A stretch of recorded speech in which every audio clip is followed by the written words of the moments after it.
எந்த பக்கம் வந்தாலும் நீங்க என் கூடாரம் தீங்கு என்னை அணுகாது. துர்ச்சன பிரவாகம் சூழ்ந்திட நின்றாலும் துளியும் என்னை நெருங்காது. சிறு வெள்ளாட்டு கிடை போல் கிடந்தே உம் நிழலில் என் தஞ்சம் கொண்டே. உயர் மலையோ சமவெளியோ நான் எந்த நிலை என்றாலும் என்னை விட்டு போகாமல் நிற்பதெல்லாம் உம் அழகு. நான் எந்த நிலை என்றாலும் என்னை விட்டு போகாமல் நிற்பதெல்லாம் உம் அழகு. விட்டு கொடுக்காத பேரழகு. உயர் மலையோ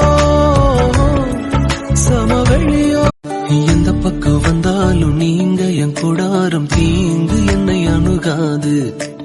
துர்ச்சன பிரவாகம் சூழ்ந்திட நின்றாலும் துளி